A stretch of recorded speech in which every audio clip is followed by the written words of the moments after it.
पिछले कुछ वीडियोस में हम डीपीआईए के बारे में बहुत बात कर चुके हैं। अगले 3 वीडियोस में हम बात करेंगे कि डीपीआई करते हुए क्या क्या चैलेंजेस आते हैं।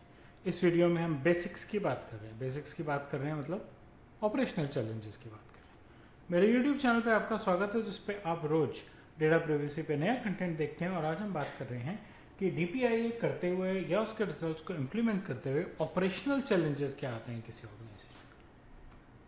पहले एक बार बात कर लेते हैं डीपीआईए क्या है। डेटा प्रोटेक्शन इम्पैक्ट असेसमेंट एक सिस्टमेटिक अप्रोच।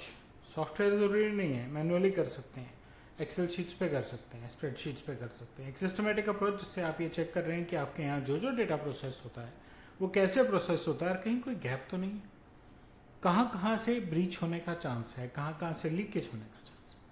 और जैसे ही आपको ऐसा कुछ समझ आता है आप उसको मिटिगेट करते हैं, यानी कि आप उसको रिजॉल्व करने की कोशिश करते हैं जिससे कि ब्रीच ना हो, किसी का डेटा आपके यहाँ से लीक ना हो। ये हर 3 महीने में, 6 महीने में, 1 साल में आपको करना चाहिए। डिपेंड करता है कि आप किस टाइप का डेटा प्रोसेस करते हैं, किस वॉल्यूम का डेटा प्रोसेस करते हैं। अगर आपके यहाँ कोई डेटा प्रोसेसिंग एक्टिविटी में कोई चेंजेस आ रहे हैं या कोई नई एक्टिविटी आ रही है तो भी आपको एक बार डीपीआईए कर लेना चाहिए। अब हम बात करते हैं पहले बेसिक फाउंडेशनल चैलेंज की। प्राइवेसी के रिस्क आइडेंटिफाई करनी मुश्किल हो जाती है। कॉम्प्लेक्स सिस्टम्स हैं, डेटा फ्लो के बारे में क्लैरिटी नहीं है, इतने तरीके के डेटा फ्लो हैं। छोटी छोटी ऑर्गेनाइजेशन, एक छोटी सी ऑर्गेनाइजेशन है, अपना काम करने के लिए लोगों को हायर करती है। कोई आता है, अपना सीवी देता है, आप सीवी देखते हैं, इंटरव्यू लेते हैं, रिजेक्ट कर देते हैं, या आप ज्वाइनिंग लेटर, अपॉइंटमेंट लेटर दे देते हैं लेकिन वो ज्वाइन नहीं करता। उसके डेटा को हैंडल करने का एक अलग तरीका है। और अगर वो ज्वाइन कर लेता है तो अब आप उसका डेटा जो है अपने सिस्टम के अंदर लोगों को देंगे। किस किस को देंगे? उसके डिपार्टमेंट को देंगे, फाइनेंस को देंगे, पेरोल को देंगे, प्रोविडेंट फंड वालों को देंगे। हो सकता है वो पेरोल के साथ ही हो, लेकिन ज़्यादातर कंपनियों में प्रोविडेंट फंड का काम जो है वो एक्सटर्नल एजेंसी करती है। पेरोल के साथ जुड़ी होती है लेकिन एक्सटर्नल होती है। तो उसकी पर्सनल इन्फॉर्मेशन जो है वो कितने सारे लोगों पर जा रही है। कहने को छोटी सी बात है, किसी ने नौकरी ज्वाइन की है और वो किस दिन छोड़ेगा, लेकिन आपको तो प्रोसेस पूरा बनाना है। आपको आइडेंटिफाई करना है कि आप जब ये डेटा किसी बाहर अपने पीएफ कंसल्टेंट को दे रहे हैं तो वो ठीक से यूज़ कर रहा है, कोई लीकेज की पॉसिबिलिटी तो नहीं है। अगर है तो उसका इम्पैक्ट क्या हो सकता है। फाइनेंशियल इन्फॉर्मेशन है उसकी जो आप पीएफ वाले को दे रहे हैं, एक्सटर्नल कंसल्टेंट को दे रहे हैं, सेंसिटिव डेटा में क्वालिफाई होती है। सोल्यूशन क्या है इसका?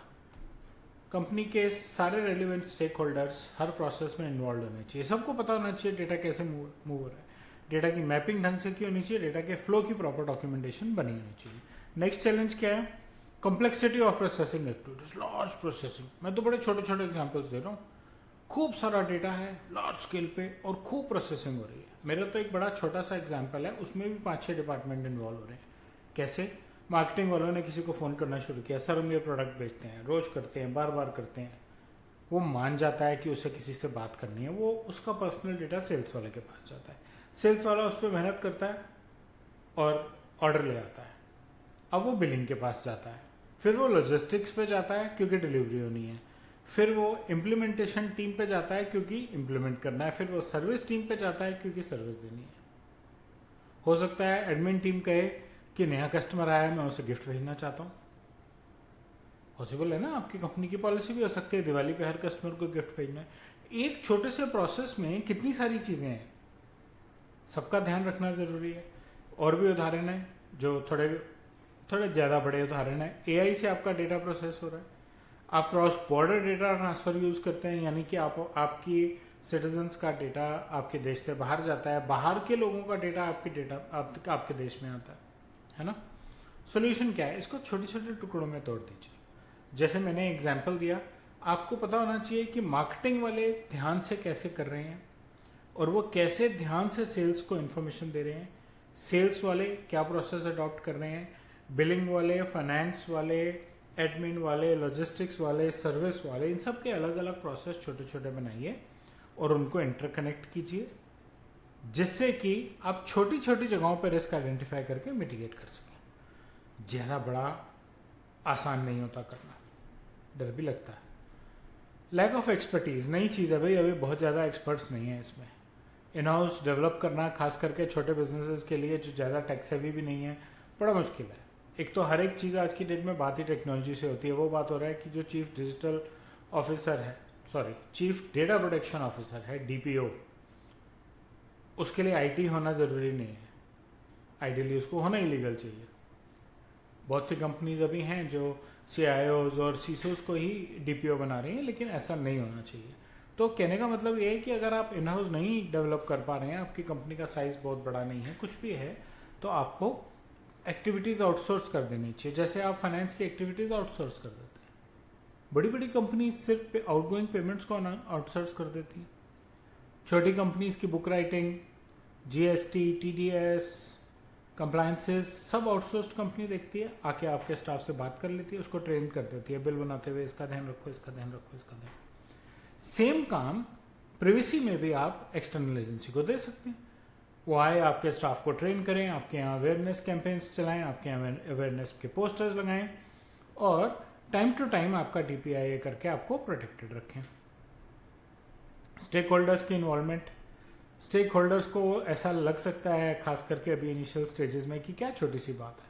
अब उनको वैल्यू दिखाइए, उनकी इन्वॉल्वमेंट बहुत ज़रूरी है। अगर उनका इंटरेस्ट नहीं है, बिजनेस की कोई एक्टिविटी बिना स्टेक होल्डर के इंटरेस्ट के नहीं एग्जीक्यूट हो सकती, होगी तो हाफ हार्टेड होगी। इंटर डिपार्टमेंटल कम्युनिकेशन में भी स्टेक होल्डर्स का बहुत मेजर रोल होता है। लोग नहीं मानते एक दूसरे की बात, सिस्टम्स में मिसकम्युनिकेशन रहती है। सोल्यूशन क्या है? हर आदमी की, हर स्टेक होल्डर की रोल्स एंड रिस्पॉन्सिबिलिटीज को क्लियरली डिफाइन कीजिए और क्लियर डेटा फ्लो डिफाइन कीजिए। कौन सा डेटा कहाँ से कैसे जा रहा है, किस किस की इन्वॉल्वमेंट है। ये कुछ बेसिक चैलेंजेस हैं जो DPIA करने में और उसके रिजल्ट्स को इम्प्लीमेंट करने में आते हैं। मुझे उम्मीद है आपको कंटेंट अच्छा लगा होगा। आप बेल और लाइक आइकन दबा सकते हैं। मेरे चैनल से सब्सक्राइब कीजिए, क्योंकि कल हम आगे चल के और चैलेंजेस की बात करने वाले हैं। और अपना फीडबैक जो है वो कमेंट सेक्शन में शेयर करें। धन्यवाद।